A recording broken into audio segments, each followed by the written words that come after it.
Nigeria pledges to assist Libya regain peace and stability as President Buhari hosts the head of that country's government of national accord.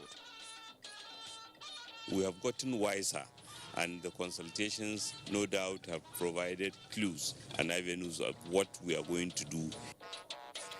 AU summit ends in Niamey. Nigeria set to maximize expected returns on responsible trading on the continent. As it is, a case of this nature needs some forensic analysis. This matter is now sub judice. Police arraigned Senator Abo on 2-count charge bordering on assault and criminal force. Deliver the expectations of Nigeria to make this company a great company that all of us will be proud of, that will integrate the oil and gas industry to the rest of the economy and grow this economy within the lifetime of this president. And in comes Mele Kolo Kiari as Meikanti Baru takes a bow from the NNPC. Hello and welcome to NTN Network News. I am Joseph Johnson. Thanks for joining us. Let's begin from Niamey, the Nigerian capital, where President Muhammadu Buhari has pledged Nigeria's continued support to the troubled North African nation of Libya to regain and sustain peace, security and political stability. President Muhammadu Buhari made the pledge during an audience with the head of Libya's government of national accord, Faiz al-Sarraj, on the margins of the AU summit in Niamey, Niger Republic. State House correspondent Adam Samba reports. It was the first formal interaction between President Muhammadu Buhari and the head of Libya's government of national accord. Their discussions centered on issues of common interest between Nigeria and Libya, especially recent developments in the North African country. Presently, there are over 6,000 Nigerians stranded in Libya after unsuccessful attempts to make it to Europe. President Buhari attributed the humanitarian crisis to terrorism and insurgency, as well as the drying up of Lake Chad, which affected the livelihoods of over 30 million people depending on the lake for farming, fishing and animal husbandry. Nigeria, he said, will do its very best in supporting efforts at stabilizing Libya. The head of Libya's government of national accord had told the president that there were a lot of deaths and injuries in his country, but his government is determined to put an end to the situation. Al-Sarraj declared that Libya contributed a lot to the establishment and survival of the African Union, and therefore it is now time for Africa to reciprocate. At a separate audience with the United Nations Deputy Secretary General Amina Mohammed, President Buhari stressed the role the international community needs to play in recharging the lake, as the financial cost is beyond the scope of the affected countries. The president decried the menace of terrorism in the Sahel countries, noting that the instability in Libya has been a negative force on the Sahel. On her part, the Deputy Secretary General told the president that the growing security challenges in Africa are adversely affecting growth and undermining the attainment of sustainable development goals. The Deputy Secretary General congratulated President Buhari for signing the African Continental Free Trade Area Agreement at the AU summit, saying the entire world was waiting for Nigeria. Issues relating to the drying up of Lake Chad also dominated discussions when President Buhari played host to the president of the African Development Bank, Dr. Akinwumi Adesina. We have to make sure that we create livelihoods all across the Lake Chad Basin area. We have to revive the livelihoods. We have to make sure that we reduce the shocks that people are having and that we have more resilient communities in those areas. And I am fully committed to that, because you cannot integrate fragile societies. You can only integrate resilient societies and their communities. President Buhari also engaged the Vice President of the Islamic Development Bank, Nigeria's Mansour Mukhtar, during which he commended the bank for ongoing interventions in agriculture, trade and investment, rural development and food security in Nigeria, saying the country will appreciate more support in other critical sectors. From Niamey, Republic of Niger, Adamu Sambo, NTA News. Still in Niamey, the 12th extraordinary session of the African Union has ended, leaving behind memories that will continue to linger in the minds of participants. One of such remarkable moments was the signing of the African Continental Free Trade Area Agreement by President Muhammadu Buhari, thereby strengthening efforts for the realization of one African market. State House correspondent again, Adamu Samba reports.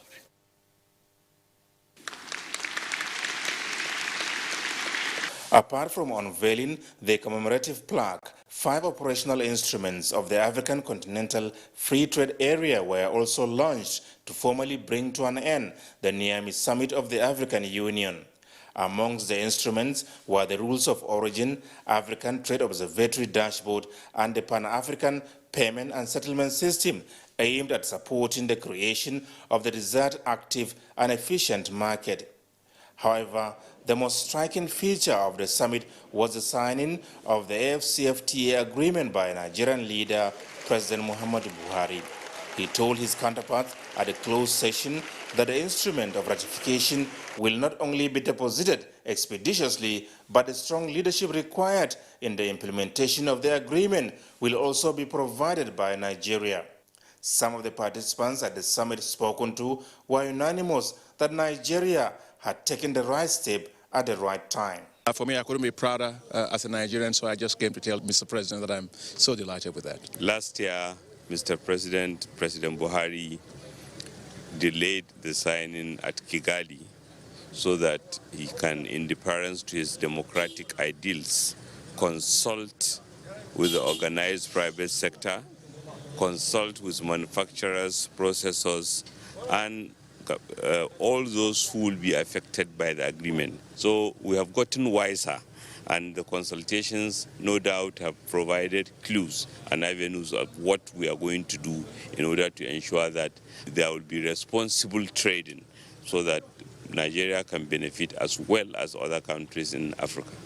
And it is our sincere belief that prices of commodities may come down and access to some of the commodities that we are lacking in the region, in Nigeria in particular, could be obtained, and some of the bureaucratic bottlenecks with respect to customs and others will also be reduced. But it is my sincere belief that the Borno will have some of the free trade zone in our own place, and then this will now improve the means of livelihood of the displaced communities in Borno State. The trade volume within the state will also increase. The market is there, the opportunities are here, and with the level of entrepreneurship in Nigeria, I believe we'll take advantage of that. Already we are developing an economic zone consisting of over 800 hectares, and this year we are going to start on 100 hectares along Libya border coming into Nigeria and other West African countries. For us, we will take advantage of whatever is there to make sure that Nigeria and Katsina in particular has taken its share of the fallout of the agreement. Expectations are that if genuinely implemented, the AfCFTA will not only unleash innovation, drive growth, and transform African economies, but also contribute to a prosperous, stable, and peaceful continent, otherwise referred to as the Africa we want. From Niamey, the Republic of Niger, Adamu Sambu, NTA News. And speaking on the outcome of the African Union Summit in Niamey, Permanent Secretary of the Ministry of Foreign Affairs, Mustafa Sulaiman, is asking all Nigerian missions abroad, particularly those in Africa, to step up their economic diplomacy pursuit to enable Nigeria derive maximum benefits of the African Continental Free Trade Agreement. Correspondent Makut Simon Macham reports. Nigeria's missions abroad present the platform through which the country engages the rest of the world at bilateral and multilateral levels. The goal is to project and protect its national interests. Now that President Muhammadu Buhari has finally put pen to paper endorsing the African Continental Free Trade Agreement, Nigerian missions in Africa and the rest of the world have a duty to ensure that the nation's economic diplomacy is accelerated. Permanent Secretary at the Ministry of Foreign Affairs, Mustafa Sulaiman, wants them to be more proactive.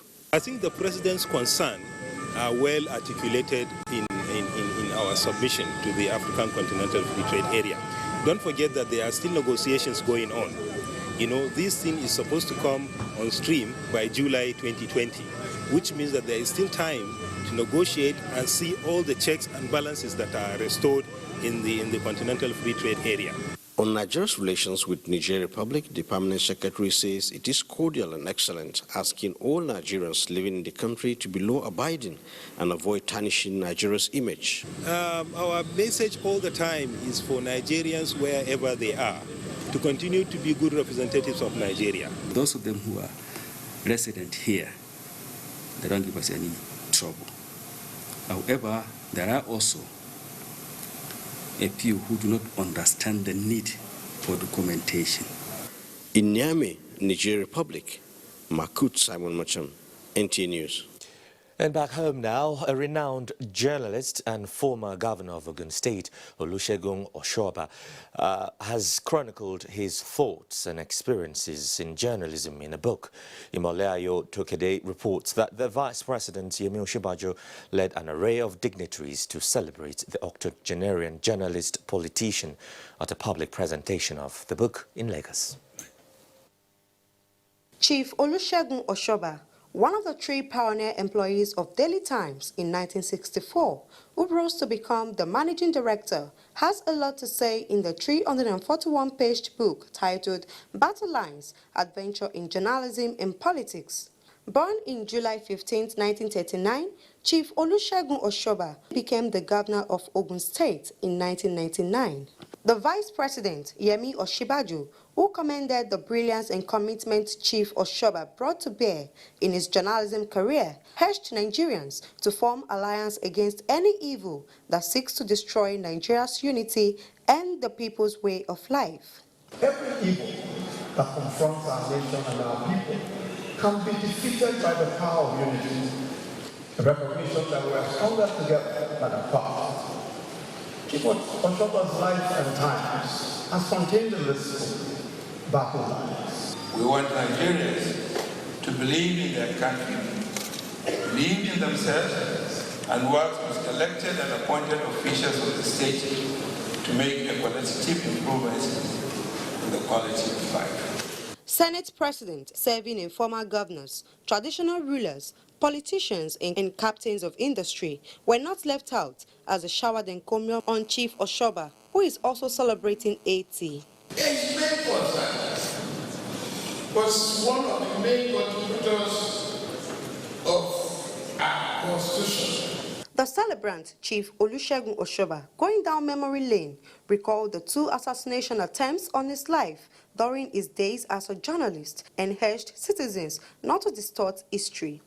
We rearrange our relationship, but I believe that the God that has been too kind to Nigeria, we should have gone into pieces before, will still be with us. Old friends of the birthday boy from Methodist High School were not left out as they recalled their school hymn and anthem to the admiration of all.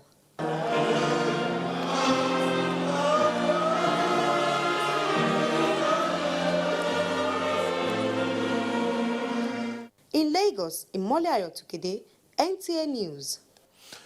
To the judiciary now, where the People's Democratic Party and its candidate Atiku Abubakar have commenced calling their witnesses before the Presidential Election Petitions Court sitting in Abuja. At the proceedings, the petitioners also tendered more documents, some of which counsel to the respondents objected to their admissibility. Delatumbi reports. The PDP and its candidate through their counsel, Livy Uzoku, SAN, tendered Form EC8C, EC8B, and EC8A for 4 local government areas of Kano State.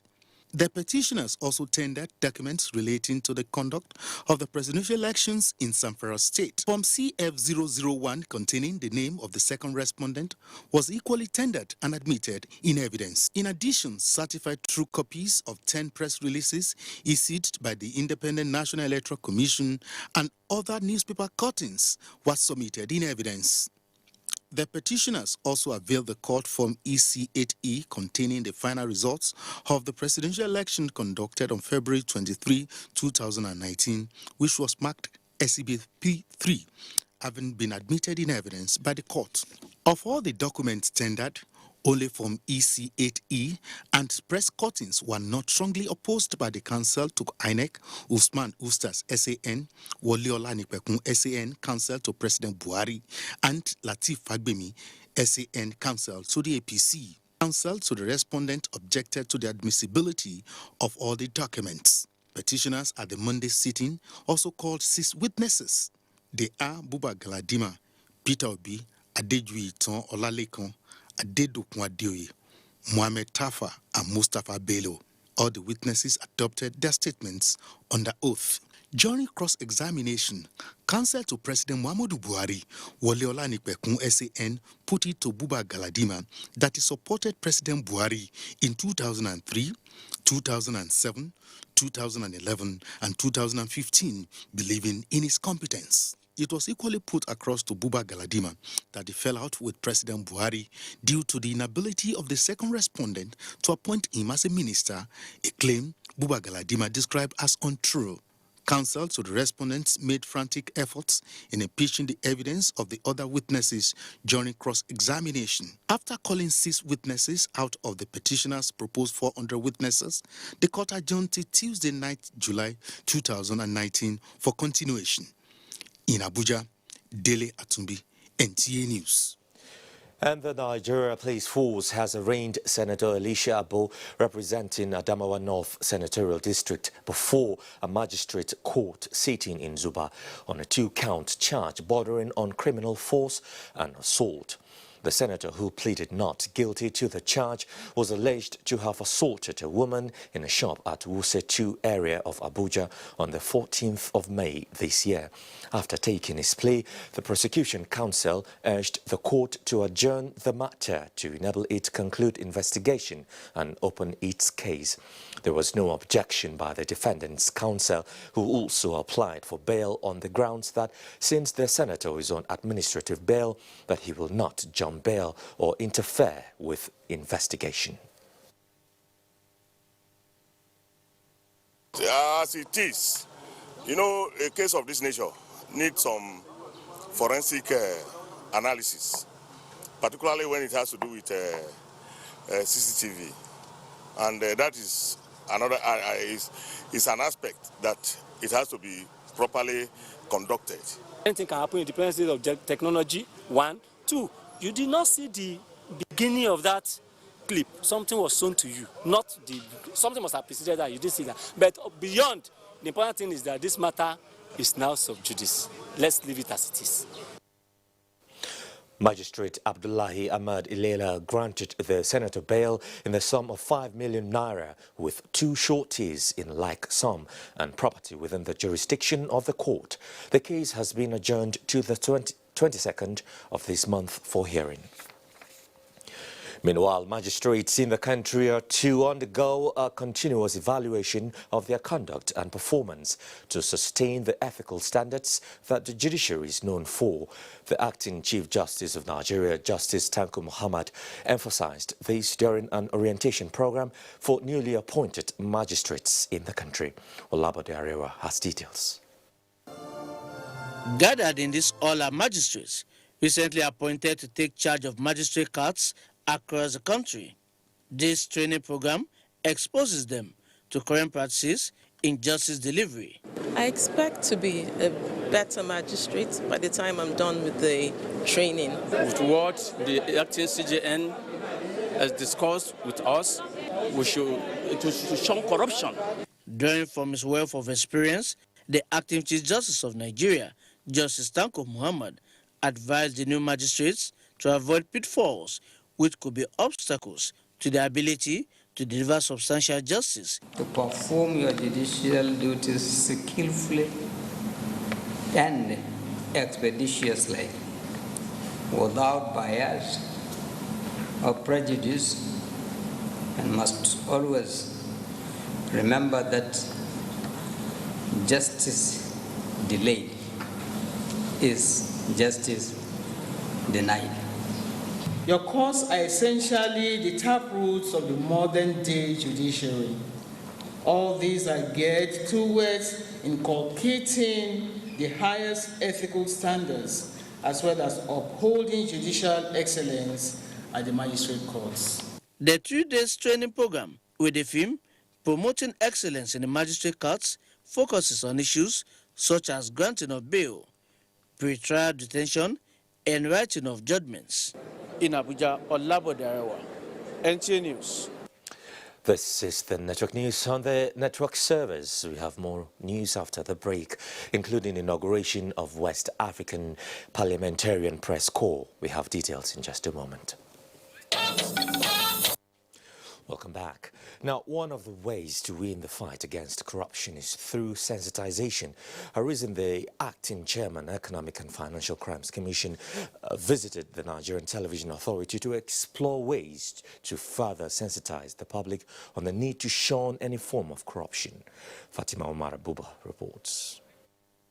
This handshake by the leaders of 2 federal organs working for a common cause to ensure the growth and development of Nigeria is a clear indication that EFCC and NTA are on the same page in the war against corruption. The acting chairman, EFCC, with a sense of enthusiasm, appreciated the Nigerian Television Authority for being at the forefront in the fight against corruption through its news and programs. So I'm just here to thank you very sincerely for support you have been giving us, but we need more support. Particularly this time around, we are now into the next level, and we will soon be changing gear, and we will face the anti-corruption very vigorously, very seriously, because we need to secure this country in the interest of our children for the next generation. The Director General, Nigerian Television Authority, has agreed to work closely with the EFCC to raise public awareness on the need to bring down corruption to the barest minimum. The focus of this administration, like we all know, is to fight corruption, to ensure economic recovery, and to fight insecurity. So the EFCC is a very strong arm of the tripod of the success of this administration. And we in NTA have a duty to support the EFCC, because by supporting the EFCC, we're not doing anything extraordinary. We're just doing what we are created to do. Nigeria will commemorate the 3rd African Anti-Corruption Day on 11th of July 2019 with a view to addressing the loopholes in current legislative framework, utilizing recovered assets and promoting preventive measures towards blocking leakages. Fatima Omar Buba, NTA News. Nigeria's Security and Civil Defense Corps, Kaduna State Command, has carried out a mandatory forensic psychological profiling and test on its personnel.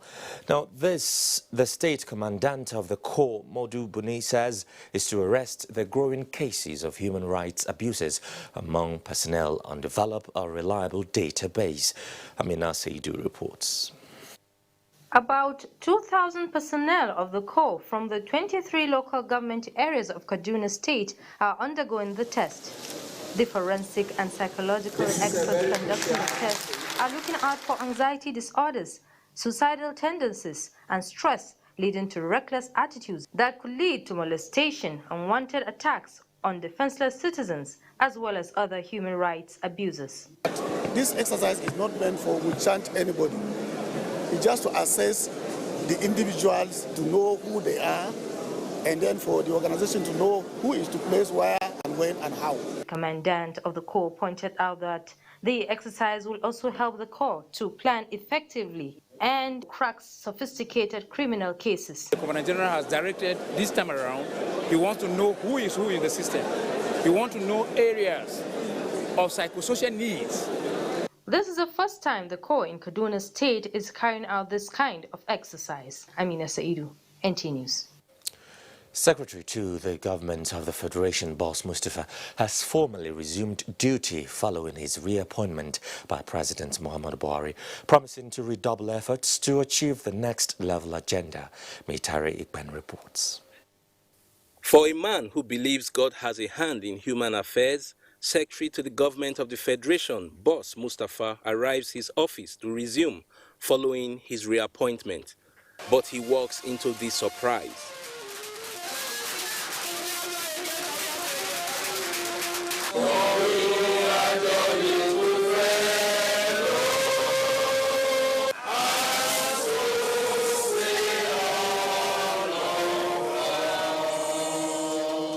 Boss Mustafa describes his reappointment by the president as humbling and a call to national service. I expressed, my gratitude to God first and to the president for reposing this level of confidence in me. What that does is that I am not about to take this confidence lightly. It's an onerous task that has been placed on my shoulders. And going forward and reflecting on the things that the country is going through, all that calls to question is a rededication. As the SGF settles down to his onerous tasks, the governor of Gombe State came calling as his first visitor. We stand for the ideals of the APC. So you should expect that we'll deliver good governance, we shall fight corruption, and we shall instill discipline on the system. The SGF appeals for greater commitment from all agencies of government to drive the next level policies and programs to logical conclusion. In Abuja, Mitaire Ikben, NTA News. Well, do stay with us here on NTN Network News as we now join Obey in Benin for more stories. Obey. Hello, Joseph. Thanks for joining us in Benin. The tripartite collaboration between Oba's Palace, the state government, and the Benin Dialogue Group for the actualization of a new Royal Museum in Benin is fast becoming a reality. Members of the group, which cuts across Australia, Germany, Sweden, Netherlands, and the United Kingdom, are in Benin to meet with government officials to fast-track the process. Good luck, Inaini reports. The visits of the Benin Dialogue Group to Benin City was a decision taken at their last meeting in Brussels, Germany, where Governor Baseki was in attendance. They are here to engage the state government in the process of constructing a new royal museum in Benin City that will house historical artifacts around the world taken from the Benin Kingdom during the Benin invasion in 1897. If we have all these pieces all over the world and people are going to see them, why can't we have a location at home that's of the same standard, that's of the same quality, so that people from outside the world come and view these works at home, but to understand the situation, the setting where these works were created several hundreds of years ago. The National Commission for Museum and Monuments is happy with the state government for the effective collaboration. We'll be able to see how we can, come to a compromise and get a better museum. The members of this group, who also visited the National Museum in Benin City, pledged to support the state government in actualizing the initiative. In Benin, good luck, Inaini, NT News. The Ando and Ekiti state governments are working in synergy to end the plight of road users plying the Akure-Ado-Ekiti road. This came to light during an on-the-spot inspection by Governor Oluwarotimi Akeredolu, who disclosed the state's partnership with the African Development Bank to fund the project. Wasiu Rauf has details. The Akure-Ado-Ekiti road is a major federal road linking Akure in Ondo State with Ado-Ekiti in Ekiti State. The deplorable state of the road does not only cause wear and tears on vehicles plying the route, but men of the underworld have also taken advantage of the situation. This worrisome condition is what prompted Ondo and Ekiti state governments to synergize with a view to finding a lasting solution. The road is getting worse. The governor of Ekiti State and I have initially said, well, let us approach the EFD, that is the African Development Bank, to see what they can do for us. And on their own, they are coming to Nigeria and they are prepared to give assistance. In the meantime, Ondo State government has mobilized a contractor to immediately commence remedial work to ease the plight of commuters pending the commencement of full-scale construction work on the road. In Akure, Wasil Rov, NTA News. And that's it from Benin. It's back to Abuja with Joseph for more on the news. Obey from our Benin Network Center there. Now we're going to go on a short break now. I'll be back in a bit. Let's take some business news now. The Securities and Exchange Commission is poised for a more robust market as the bulls take over the market Monday. Here is Moplang Dakok with the details. Moplang. Hello, Joseph. Good evening and welcome to Business News. Auditor General of the Federation, Anthony Ayini, is seeking more interagency collaboration in fixing the public finance management system on a positive trajectory to forestall negative practices. In an exclusive interview with NTA Business News, he said already the government, through the Office of the Auditor General, is leveraging on technology to reduce the costs and burdens that come with manual audit. We are looking at a situation where we should be able, from even the office, monitor transactions in other MDA. What are we talking about? Be proactive. The future of the office depends on the technology we are. But if you look at our operational environment, you will discover that quite a number of MDA are going electronic processing. So definitely, our method must change. We must transform, and we have started the process. The Securities and Exchange Commission says it will put in place modalities for driving the capital market. This was reiterated by Acting Director of the Commission, Mary Uduk, while sounding the closing gong on the floor of the exchange. Abolade Salami completes the report. The sustainability drive of the Nigerian Stock Exchange has continued to attract foreign and domestic investors to list their companies on the domestic bourse. Regulatory body of the market, Securities and Exchange Commission, while advocating a robust performance, assures the operators and investors of policies that will engender growth.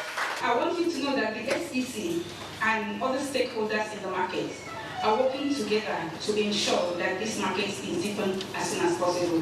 We're also trying to ensure that other companies come here and list so that this market can grow better than it is today. In another development, the Executive Director News, Muhammad Labu, has conferred with the management staff of the Nigerian Stock Exchange as a follow-up to the recent visits to the headquarters of the NTA, Abuja, to finalize a workable relationship between both parties.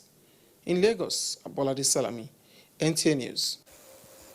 Meanwhile, at the close of trade today, the all-share index gained 0.06% to close at 29,287.87 basis points, while market capitalization was 12.9 trillion naira. 216.2 million stocks were traded in 3,206 deals valued at 2.2 billion naira. The day's performance was driven by gains in flour mill, Nascon and Cadbury, while the losers were led by Total, Forty Oil and GlaxoSmith. That's business news. Joseph. All right, thank you, Moplang. The 19th Group Managing Director of the NNPC, Mele Kyari, has assumed office with a resolve to make the corporation global oil company in line with international best practices. Correspondent Lira Samson reports that the new GMD also pledged to continue the fight against corruption initiated by his predecessor. This is the gathering of key players in the oil and gas sector. It is the validatory session of Dr. Mekanti Baru, the 18th GMD of the NNPC. The event also signals the official taking over of the mantle of leadership by the 19th GMD, Mele Kyari. To our new Group Managing Director, Madam Mele The new GMD pledges his commitment to make the 4 refineries functional by 2023. As well as working in synergy with stakeholders, including the international oil companies, to ensure a win-win for all. We will deliver the expectations of Nigeria to make this company a great company that all of us will be proud of, that will integrate the oil and gas industry to the rest of the economy and grow this economy within the lifetime of this president. The immediate past Group Managing Director of NNPC, Dr. Mekan Tibaru, says he's leaving the corporation in capable hands. I feel very much fulfilled, and I must thank Mr. President for actualizing his vision of having smooth transition. Dr. Baru steered the affairs of the NNPC for 1,099 days as the 18th GMD of the NNPC, hence this validatory session to bid him farewell for a meritorious service to the nation. 7 former GMDs at the occasion commended Dr. Mekan Tibaru for his excellent performance and urged the new leadership to consolidate on the past achievements. Overwhelmed, especially for the final realization of a dream of 42 years. To God be the glory. Well done, my... With the needed support and cooperation, they are optimistic that NNPC will continue to generate substantial revenue for the nation's development. In Abuja, Lydia Samson, NTA News. Meanwhile, the Nigeria National Petroleum Corporation, NNPC, has pledged its continuous support to the cause of the less privileged members of the society. This was during the visit of top management of the NNPC to the Learning Center of the Northeast Children's Trust in Maiduguri, Borno State. The former Group Managing Director, Mekanti Baru, who led the team, said it is important for the corporation to take as part of its corporate social responsibility matters affecting children. We thought that this is quite a laudable project that we should associate ourselves with. And we undertook to say that we will support all the things that are to do with modern education in this school. And of course, there are proposals to equip the laboratories, to do the e-library, to do the solar power supply to this, and also build some blocks of classroom. We could not but jump at it. Mekanti Baru commended Vice President Yemi Osinbajo for conceiving the project to provide an all-in-one home and school facility for children orphaned by Boko Haram insurgency. He, however, appealed to the federal government to extend the project to other cities affected by the insurgency so that the over 40,000 orphans in Borno and other neighboring states would be also accommodated. Now, the oil and gas sector will soon get the technology and innovative attention needed to support growth and development in the sector. Now, this is against the backdrop of the induction of some successful recipients of the Petroleum Technology Development Fund Scholarship Program. Chimobi Walter Naji has more. The exploration of oil and gas in Nigeria over the years have left the country with myriads of challenges ranging from environmental degradation, quest for human capital development in the sector, and competing favorably in the league of oil-producing countries through innovations and technology advancements. Mene Bob Nkwe is a 26-year-old graduate of biochemistry from Newcastle University. He hopes to study a course in oil and gas so as to deliver solutions to Nigeria's problems in the sector. Like in the Goni area where I come from, we have issues of environmental pollution, where it's kind of like resulted from years of oil contamination of the land and water bodies. So this environmental sector is an area I'm really interested in. Just like Bob, Tahir Umar and Nsofo Khaled Obioma are among 194 master's scholarship students seated in this hall who are selected to study in universities abroad in related courses by the Petroleum Technology Development Fund PTDF. The Executive Secretary PTDF, Bello Aliyu Gusau, tells me the annual scholarship scheme by the fund aims at developing capacity for the workforce in the sector. You have an obligation to yourselves, having achieved what you have achieved, to make the best use of this rare opportunity. Hundreds of thousands of others are unable to get it. Bob and others like him are expected back into the country at the end of the program to contribute to the growth of the Nigerian economy. In Abuja, Chimobi Walter Naji, NTA News. Let's bring you some more messages. I'm back shortly. You're still watching NTN Network News with me, Joseph Johnson. Let's check out some developing stories on the foreign scene with Obiageli Ugwoke.